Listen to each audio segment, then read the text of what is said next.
Hi guys, I've made a playlist that discusses parajumbles at length. How to go about solving a parajumbles question or a power formation question, as it is also known as.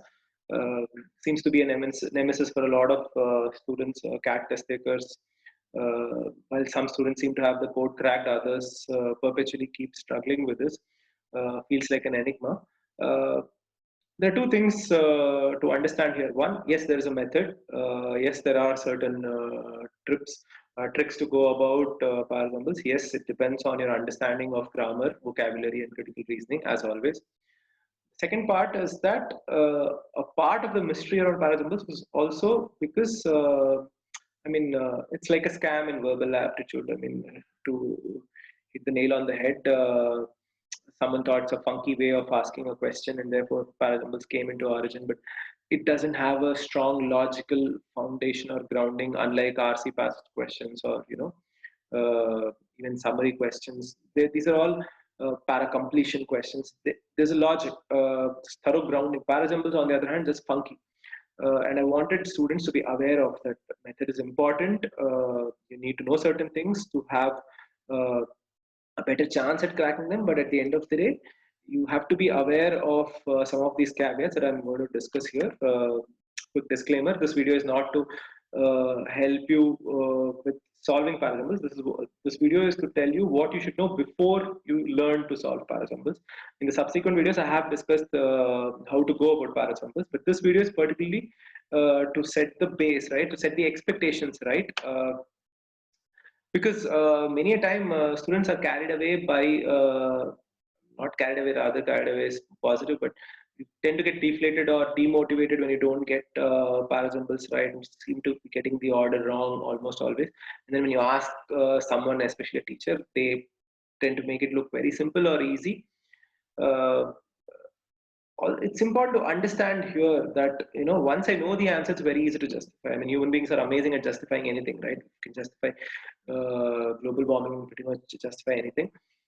And if I already know the order, it's very easy for me to cook up some story. And no teacher would want to come and say, hey, I mean, even I would not be able to solve this question if I didn't know the key already. Teachers won't admit something like that. But see, at the end of the day, a person can guarantee a higher accuracy. If I'm really good at my language and my subject, right, I could get probably 3 out of every 4 parasamples I solve. But solving 10 out of 10 correct is virtually impossible. uh, Anybody who's claiming otherwise is just bluffing, and you need to be a little careful about that. Not let that demotivate you too much. Yes, there are good readers. There are some students I have seen in my experience who are such good readers that by gut feel they almost always get it right. I mean, those guys are amazing.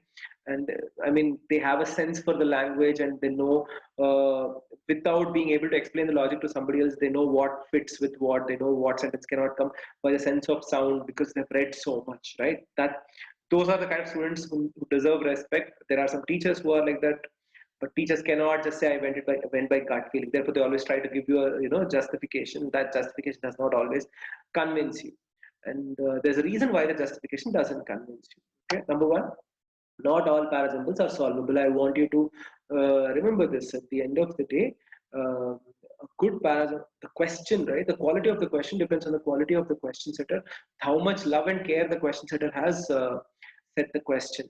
Sometimes the person who set the question himself or herself is of poor quality, or the expertise is lacking, and therefore they think that just pull out 4 sentences from some random paragraph, jumble some random passage and jumble it up and give it to you, and then the key will obviously be the order. They already know the order, but it's quite likely that there is another order possible. They do not check it. Probably they don't have the expertise to check it. And so it's not always your fault. I don't want you to use this as an excuse. Would I get something wrong? No, don't say that.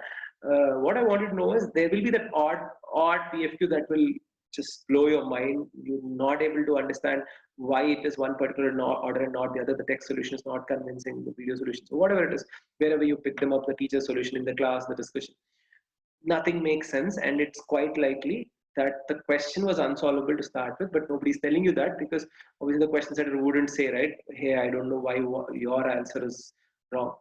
So remember that.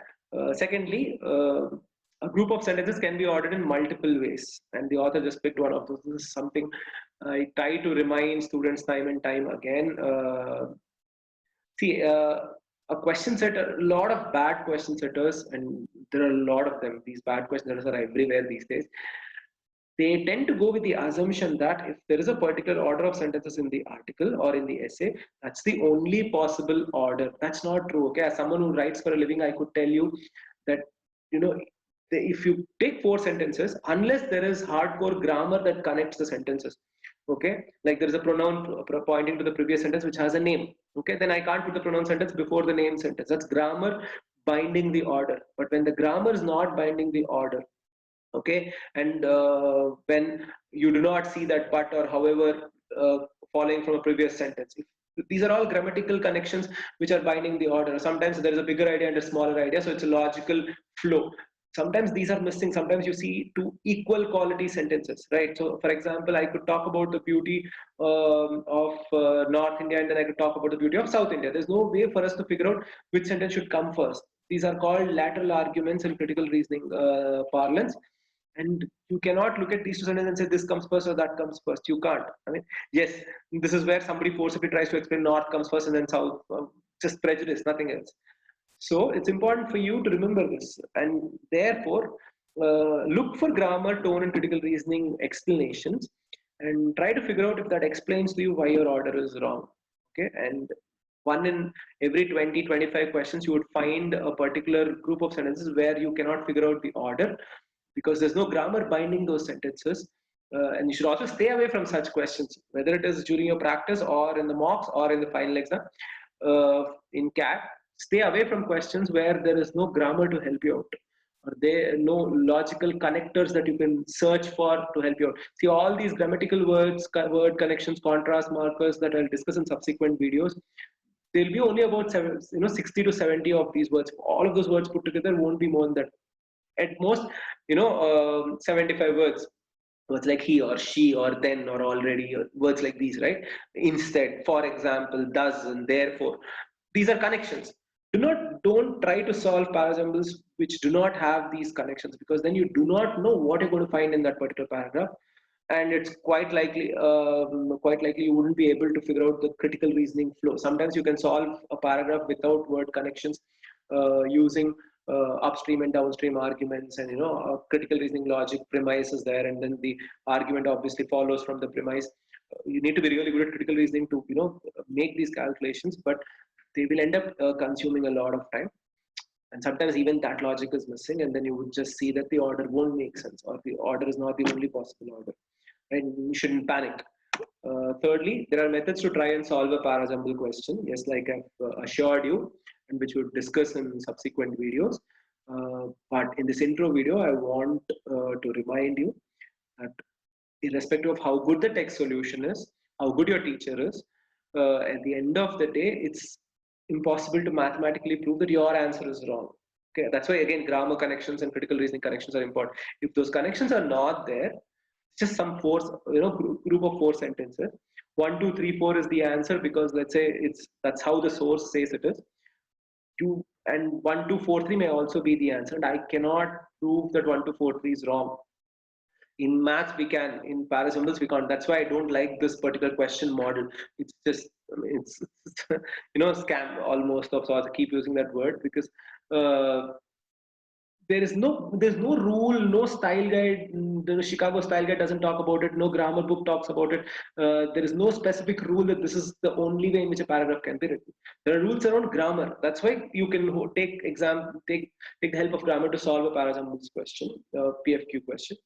But without grammar or without critical reasoning, hardcore logic, apart from that, there are no other rules. So I could put sentence 1 first because I feel like it, or I could start. If there are 4 independent sentences, the introduction could be the conclusion could be the introduction. Sometimes depends on the style of the author, right? So the assumption that the author wrote it this way, therefore this is the only possible order, is not correct. Sometimes the author felt. Some authors like suspense, right? Some authors like to give the broader idea first. So be careful when you're reading a text solution. Always ask these questions. When a teacher is explaining this to you, ask these questions. Okay. Independent paras rarely exist. Another reason why I don't like this question model. Yes, there are methods, and yes, I'm going to teach a few of those methods to you. But the reason why this particular question type makes me uncomfortable, and why you should not really judge yourself based on your success rate with these questions, is because at the end of the day, how could you just randomly pick a paragraph and jumble it up and say find the coherent idea behind it? Because again, a question like that is based on the assumption that a coherent idea is possible within the paragraph alone. Sometimes it is true, sometimes it's not necessarily true, because no author writes a second paragraph just like an island, doesn't isolate it like that. Okay, so first paragraph builds up the context for second paragraph, second paragraph builds up the context for the third paragraph, third paragraph builds up the context for the fourth paragraph, so on and so forth. So you don't just pull out the third paragraph, jumble it up and say, okay, what is the coherent idea here? May not have a coherent idea. A quality question setter would make sure there is a coherent idea. A quality question setter, especially when that question is getting proofed by multiple people, that's why, I mean, reputed institutes, reputed mocks, they tend to take care. They won't make those rookie mistakes, obviously. But otherwise, a lot of books, a lot of material, a lot of random questions from random websites. The many that do not neither have the resources nor have the expertise. Probably, I don't know. I wouldn't want to go into that, but you as a student need not just randomly look at a question and not be able to solve it, and somebody gives you a text solution that says, okay, this is the answer because blah blah blah, whatever is the logic, need not always be right.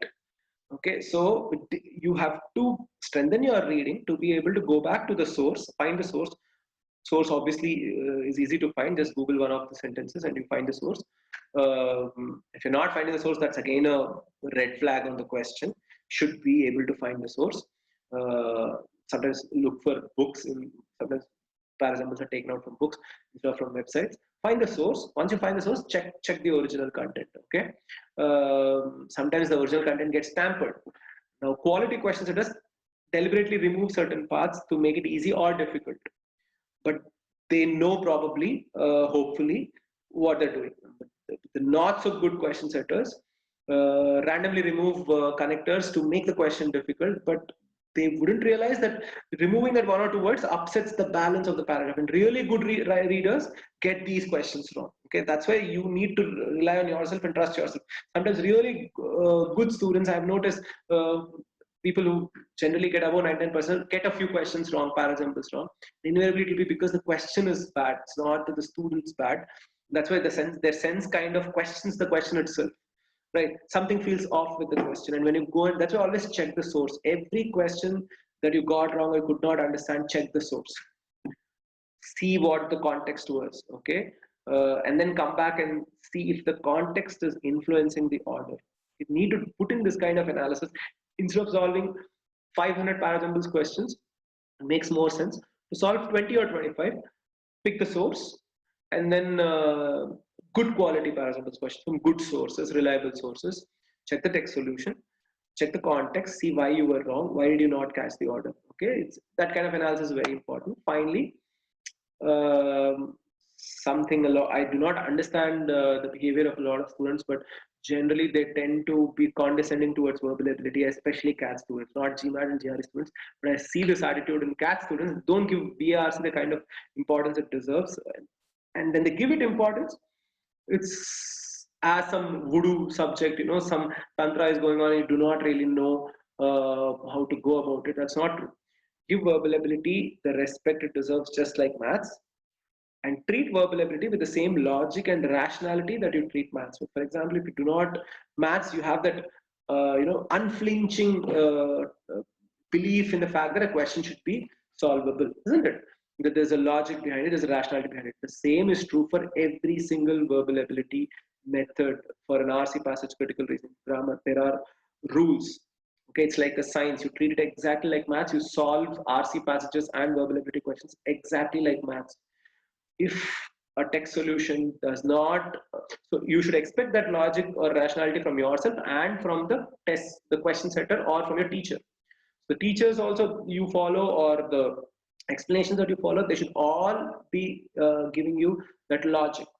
And how do you know whether you're getting the right logic or wrong logic? When you look at the solution, the explanation, whatever is the core around, the crux of the solution or the pivot around which the entire question, every question is based on one pivot point. Find the pivot point, take that, you should be able to apply it elsewhere. Okay. So it's not just some random story because of which this particular question is written. That way you don't learn anything. What's the point of practicing those questions? And it's especially true for parasamples. Although this rule applies entirely across verbal ability, especially true for every PFQ, every parasample question. If you made a mistake, the answer should tell you why the answer, why it is 1, 2, 3, 4 particular order.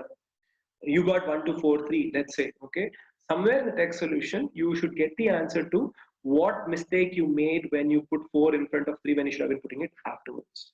Okay, the answer should be there somewhere in the text solution. Obviously the text solution can't anticipate all kinds of funky answers that you are going to come up with. It will not be able to tell you, okay, it's 1, 2, 3, 4, it won't be 4, 2, 3, 1 for this reason, and it won't be 2, 3, 4, 1 for this reason. Obviously can't do that, but somewhere in the text solution, if the text solution clearly explains to you why 2 should come after 1, you will know why you can't put 2 in front of 1.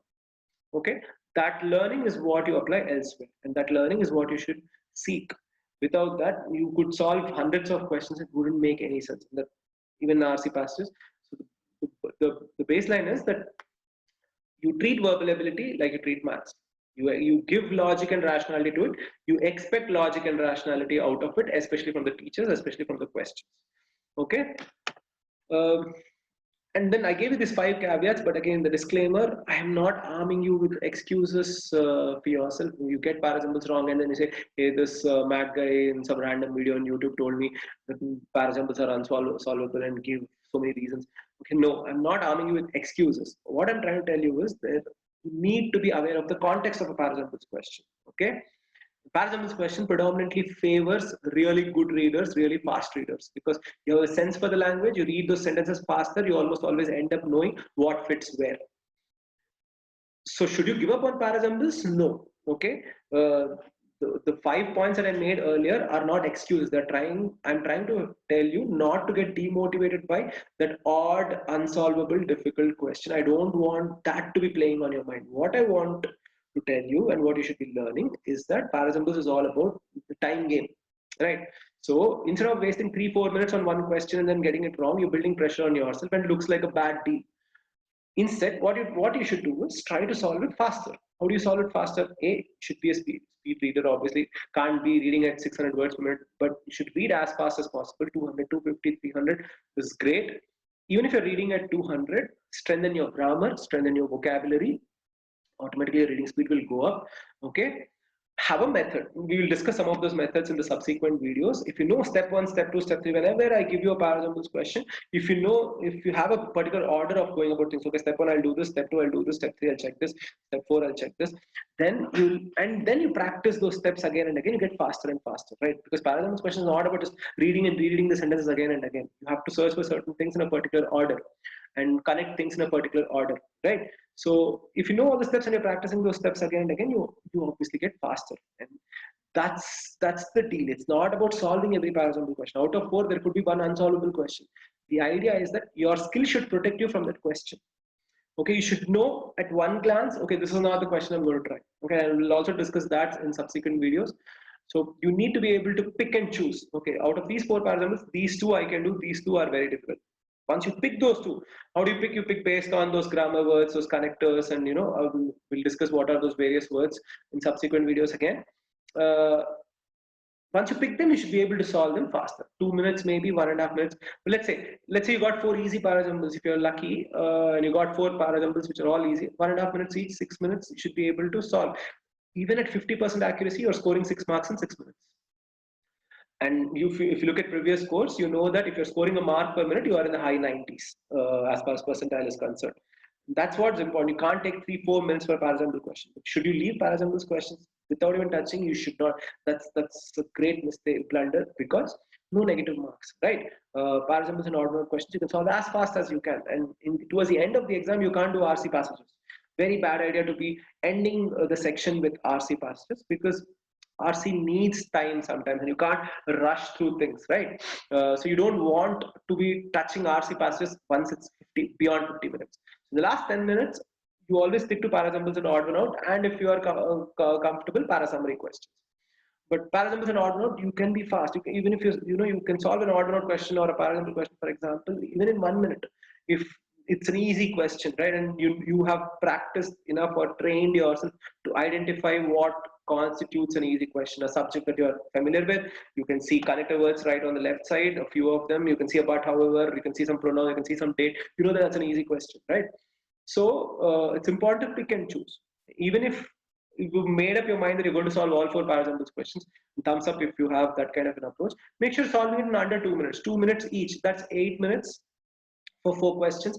You get 2 correct, you're getting 6 marks in 8 minutes. Not bad. You get 3 correct, 9. That's more than a mark per minute, right? So it gives you the be able to solve them faster.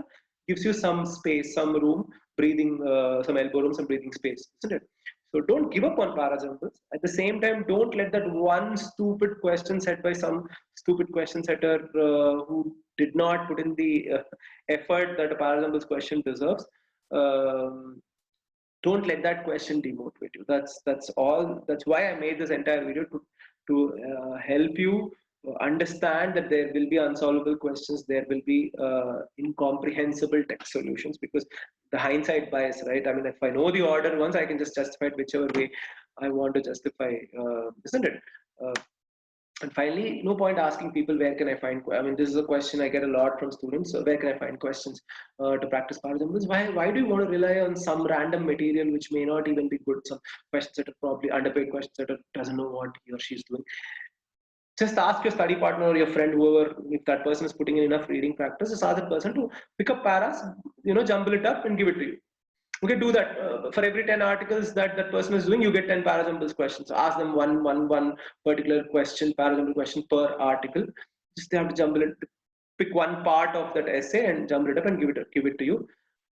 Won't be much worse than what you're seeing in the material.